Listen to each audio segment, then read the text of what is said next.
Hello friends, स्वागत है आपका अपने YouTube channel knowledge all exam पर। पिछली वाली वीडियो में हमने 39 तक सम कर लिए थे। अब हम 40 से स्टार्ट कर रहे हैं। तो हमारा 40वां सम है। पहले 7 मानों का मध्य 18 है तथा अंतिम 7 मानों का मध्य 20 है। यदि सभी 13 मानों का मध्य 19 हो तो 7वीं संख्या ज्ञात कीजिए। तो हमें क्या दिया है? पहले 7 मानों का मध्य कितना है? 18। तो टोटल कितना हो गया? 18 के 7 के साथ गुणा करेंगे तो 126। उसके बाद दिया है अंतिम 7 मानों का मध्य 20 है, तो इसकी 20 के साथ गुणा करेंगे तो ये हो गया 140। अब हमारे पास टोटल कितनी संख्या होगी? 7 ये टोटल संख्या होगी हमारे पास 14। और ये हमारी टोटल वैल्यू कितनी होगी? 266। ठीक है। अब इसमें क्या दिया? यदि सभी 13 मानों का मध्य 19 हो तो, मतलब 13 वैल्यूज दी, संख्या दी हमें, और इनका औसत कितना है? 19। तो ये टोटल कितना आ गया? 247। अब देखो यहाँ पे तो हमारी संख्या बन रही है 14, लेकिन यहाँ पर 13 ही है। इसका मतलब एक संख्या ऐसी है जो रिपीट हो रही है, मतलब इसमें भी आ रही है, वो इसमें भी आ रही है, लेकिन हमें निकालनी सिर्फ 13 की एवरेज है। तो वो एक संख्या जो रिपीट हो रही है ना, उसकी वैल्यू हम फाइंड करेंगे, जैसे इसमें से ये माइनस करके, क्योंकि यहाँ पे 14 संख्या और यहाँ पे 13 ही है। तो हम 266 में से जब 247 माइनस करेंगे तो हमारे पास आएगा 19। मतलब ये 19 एक ऐसी वैल्यू थी जो इसमें भी रिपीट हो रही थी और इसमें भी रिपीट हो रही थी। ठीक है। उसके बाद हमारा नेक्स्ट सम है। पहले 8 मानों का मध्य 16 है तथा अंतिम 8 मानों का मध्य 19 है। यदि सभी 15 मानों का मध्य 17 हो तो 8वीं संख्या ज्ञात करें। तो पहले 8 मानों का मध्य कितना दिया? 16। तो 8 की हम गुणा करेंगे 16 के साथ, तो हमारा आएगा 128। और अगले 8 मानों का मध्य कितना दिया? 19। तो 19 के 8 के साथ गुणा करेंगे तो हमारा आएगा 152। जब इन संख्याओं को टोटल करते हैं तो ये आती है 16 संख्याएं। ठीक है। और इनको जब टोटल करेंगे तो ये हमारे पास आता है 280। लेकिन हमें दिया क्या है? 15 मानों का मध्य 17 है, मतलब हमें 15 संख्याएं दी है और जिनकी एवरेज कितनी है? 17। तो टोटल कितने बनेगा? ये दोनों के गुणा करेंगे तो 255। हमें दी सिर्फ 15 संख्याएं हैं, लेकिन यहाँ पे हमारी 16। इसका मतलब एक संख्या ऐसी है जो इन दोनों में रिपीट हो रही है, 8वीं संख्या होगी। जैसे ए, कोई 3 संख्याएं लेते हैं हम, जैसे ए, बी और सी। इन दोनों को ऐड करेंगे तो भी 2 संख्याएं, इनको ऐड करेंगे तो भी ये 2 संख्याएं हैं, लेकिन टोटल तो ये 3 ही है ना। तो ये संख्या ऐसी है ना, बीच वाली जो रिपीट हो रही है, ऐसे इसमें है जैसे हमें 8वीं संख्या निकालनी है। तो पहले 8 लेंगे और आगे वाली भी 8 लेंगे, तो ये वाली रिपीट होएगी 8वीं वाली संख्या। ठीक है। क्योंकि हमारे पास टोटल 15 ही संख्याएं हैं। तो हमें जो 8वीं संख्या निकालनी है उसके लिए हम 280 में से 255 को माइनस करेंगे तो हमारे पास आएगा 25। ठीक है। ऑप्शन नंबर डी हमारा बिल्कुल राइट होगा। अब हमारा नेक्स्ट सम है 42वां। पहले 7 मानों का मध्य 21 है तथा अंतिम 7 मानों का मध्य 19 है। यदि सभी 15 मानों का मध्य 21 हो तो 8वीं संख्या ज्ञात करें। इस बार हमें संख्या दी है 15, लेकिन यहाँ कितनी बन रही है? 7 और 7 14 बन रही है ना, यहाँ 15 बन रही है। मतलब एक संख्या ऐसी है जो इसमें भी नहीं आ रही और इसमें भी नहीं आ रही, लेकिन इसमें हमें उस वैल्यू की वैल्यू फाइंड करनी है जो इन दोनों में नहीं आ रही। ठीक है। तो हमें दिया क्या? 7 मानों का मध्य कितने? 21। तो हम 7 को 21 के साथ गुणा करेंगे तो ये आएगा हमारा 147। और आगे वाले 7 मानों का मध्य कितना दिया है? अंतिम 7 मानों का मध्य 19 है। तो आगे वाले 7 मानों का मध्य कितना दिया? 19। जब इन दोनों की गुणा करेंगे तो ये आएगा 133। ठीक है। संख्याएं कितनी होगी? 14। और ये वैल्यू टोटल कितनी होगी? 280। ठीक है। उसके बाद हमें दिया क्या? यदि 15 मानों का मध्य 21 हो तो, मतलब 15 संख्याएं हैं और इनकी एवरेज कितनी है? 21। जब इन दोनों की गुणा करते हैं तो हमारे पास आ रहा है 315। ठीक है। यहाँ पे देखो 14 ही संख्याएं हैं, यहाँ पे 15 है। इसका मतलब एक संख्या ऐसी है जो इन दोनों में नहीं आ रही। उसकी वैल्यू निकालने के लिए हम 315 में से 280 माइनस करेंगे तो हमारे पास वैल्यू आएगी 35। बी हमारा राइट ऑप्शन होगा। अब हम नेक्स्ट सम करते हैं 43वां। पहले 8 मानों का मध्य 17 है तथा अंतिम 8 मानों का मध्य 22 है। यदि सभी 17 मानों का मध्य 20 हो तो 9वीं संख्या ज्ञात कीजिए। तो मैं दिया क्या, पहले 8 मानों का मध्य कितने हैं, 17। 8 मानों का मध्य 17 है, तो इन दोनों की गुणा करेंगे तो हमारे पास आएगा 136। आगे वाले 8 मानों का मध्य कितना दिया है, 22। इन दोनों की गुणा करेंगे तो ये बनेगा 176। अब इन दोनों को जोड़ते हैं तो ये आता है 312। और जैसे ये 8 संख्या है, ये 8 संख्या है, दोनों कितनी होगी टोटल संख्या है 16। लेकिन हमें समझ में क्या दिया है, यदि सभी 17 मानों का मध्य 20 हो तो मतलब हमारे पास संख्याएं 17 है। इसका मतलब एक संख्या ऐसी है जो दोनों में नहीं आ रही, इसमें भी नहीं आ रही और इसमें भी नहीं आ रही। तो 17 संख्याओं को कितने 20, तो इन दोनों को गुणा करेंगे तो हमारे पास आएगा 340। जो संख्या इन दोनों में नहीं आ रही उसकी वैल्यू निकालने के लिए हम 340 में से 312 माइनस करेंगे तो हमारे पास आएगा 28, जो हमारा राइट आंसर होगा, ऑप्शन नंबर सी। ठीक है, अब हमारे पास अगला समय, 5 वर्ष पहले ए बी सी और डी की औसत आयु है ये 45 वर्ष थी। एक्स के जुड़ने से अब सभी पांचों की औसत आयु 49 वर्ष है। एक्स की वर्तमान आयु ज्ञात कीजिए।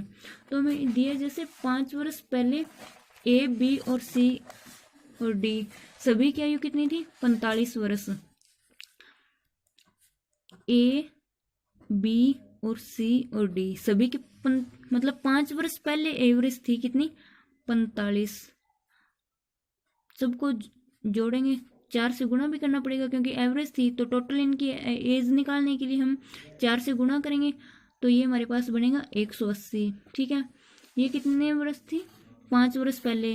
अब 5 वर्ष इसकी भी इंक्रीज हुई है, इसकी भी बढ़ गई, इसकी भी और इसकी भी, मतलब टोटल 20 वर्ष और बढ़ गई ना उम्र। ठीक है, तो 180 में से हम 20 और जोड़ेंगे क्योंकि हमें वर्तमान की उम्र निकालनी है। तो इन चारों की वर्तमान की उम्र कितनी आ गई, 200 वर्ष। ठीक है, क्योंकि देखो पहले एवरेज हमें 15 वर्ष दी हुई थी, 45 वर्ष दी हुई थी, और अब 5 साल पहले की थी ये, तो अब 5 साल और हो गए, तो सभी 5-5 साल ही बढ़े हैं ना। तो हम ऐसे भी देख सकते हैं, जैसे अब इनकी उम्र का औसत कितना है, 50, तो 50 की 4 के साथ गुणा करेंगे तो इनकी टोटल एज कितनी होगी, 200 वर्ष। अब हमें आगे क्या दिया है, एक्स के जुड़ने से अब सभी पांचों की औसत आयु 49 वर्ष है। मतलब अब हमें एक्स की उम्र भी इनके साथ जोड़नी है, A plus B plus C plus D, और अब हमारे पास एक और कौन है, एक्स। ये टोटल कितने हो गए, 5, और इनकी एवरेज कितनी है, 49। ठीक है, तो अब हम इनकी एवरेज निकालेंगे तो हम 49 की 5 के साथ गुणा करते हैं तो हमारे पास कितना आ रहा है, ये आएगा 225 वर्ष। लेकिन वर्तमान में इन चारों की उम्र तो है 200 और इन पांचों की निकालें तो ये आएगा 225।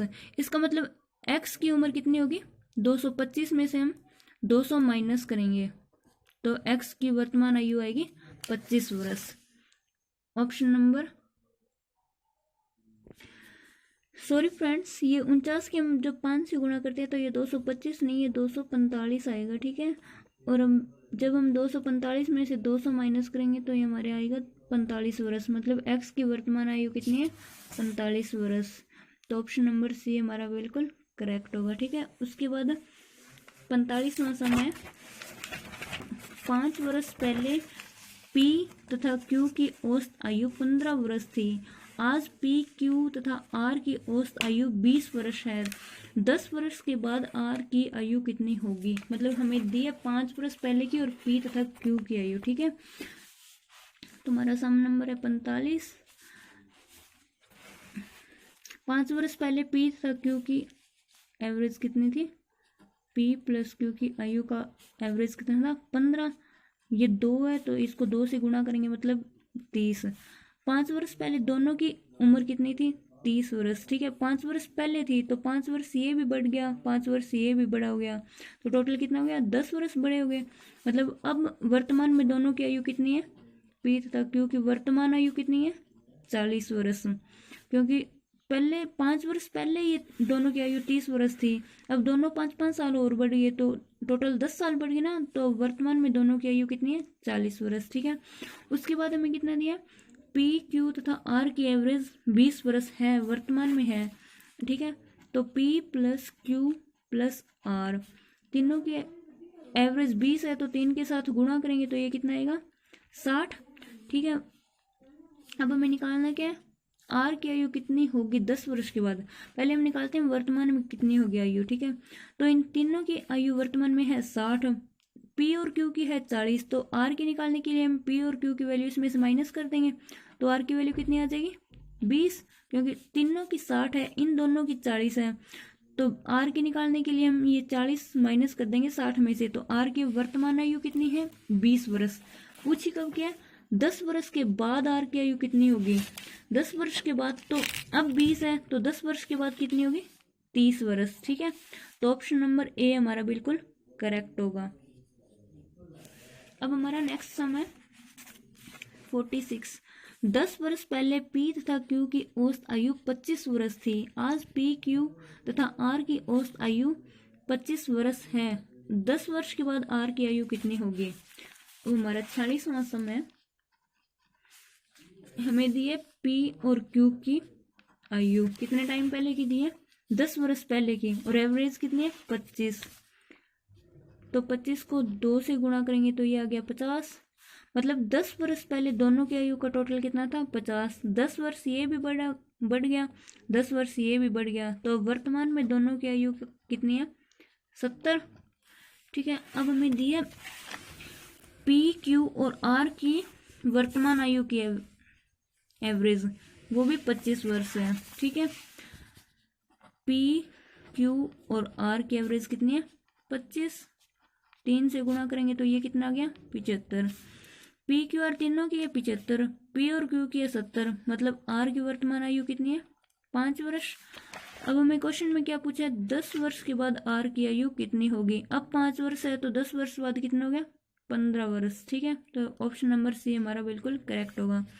नेक्स्ट समय 3 वर्ष पहले 5 सदस्यों वाले एक परिवार की औसत आयु 17 वर्ष थी, एक नए बच्चे के जन्म लेने से अब भी उस परिवार की औसत आयु 17 वर्ष है, बच्चे की आयु ज्ञात कीजिए। हमें कितना दिया? सदस्य 5 थे, एवरेज कितनी है? 17, तो 17 के 5 के साथ गुणा करेंगे तो कितना हो गया? 85। हमें दिया कितने? 3 वर्ष पहले, 3 वर्ष पहले 5 सदस्य थे। ठीक है, अब मतलब 5 तो 3-3 साल बढ़ गए ना, तो मतलब टोटल कितने और बढ़ गए? 15 साल और बढ़ गए, तो टोटल ये हो गए 100 वर्ष। ठीक है, सदस्य कितने? 5, और एज कितनी है टोटल? 100 वर्ष। अब एक बच्चा और एक बच्चे ने और ने जन्म ले लिया परिवार में, फिर भी एवरेज कितनी है? 17। ठीक है, तो 17, अब सदस्य कितने हैं? 6,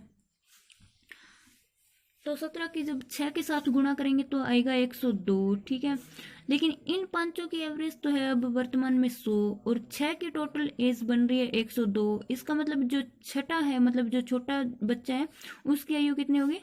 102 में से 100 माइनस करेंगे तो 2 वर्ष, मतलब बच्चे की उम्र क्या है वर्तमान में? 2 वर्ष। डी ऑप्शन हमारा बिल्कुल करेक्ट होगा। नेक्स्ट सम है 3 वर्ष पहले 5 सदस्यों वाले एक परिवार की औसत आयु 19 वर्ष थी, एक नए बच्चे के जन्म लेने से अब भी उस परिवार की औसत आयु 19 वर्ष है, बच्चे की आयु ज्ञात कीजिए। हमें दिया क्या है? 5 सदस्यों वाले एक परिवार की औसत आयु कितनी है? 19 वर्ष। तो ये टोटल कितना हो गया? 95, मतलब 3 वर्ष पहले का दिया है, तो तीनों सदस्य 3-3 वर्ष और बढ़ गए, मतलब टोटल कितनी उम्र और बढ़ गई? 15 वर्ष। तो वर्तमान में सभी की आयु कितनी है? इसमें 15 और जोड़ेंगे तो ये आ गया 110 वर्ष, मतलब वर्तमान में 5 सदस्यों की उम्र टोटल कितनी है? 110 वर्ष। लेकिन एक बच्चे ने और ने जन्म ले लिया, तो परिवार में सदस्य कितने हो गए? 6, एवरेज अभी भी 19 है। ठीक है, तो 19 की जब इसके साथ गुणा करेंगे तो ये आएगा 114। 6 सदस्य की टोटल आयु बन रही है 114, 5 सदस्यों की टोटल आयु है 110, मतलब जो छोटा बेबी है उसकी आयु की एवरेज निकालने के लिए आएगी 114 में से हम 110 माइनस करेंगे तो 4 वर्ष, मतलब जो छोटा बच्चा है उसकी आयु कितनी होगी? 4 वर्ष। बी ऑप्शन हमारा बिल्कुल करेक्ट होगा। थैंक यू दोस्तों। वीडियो को लाइक शेयर और कमेंट करना न भूलें और चैनल को सब्सक्राइब भी करें। Thank you.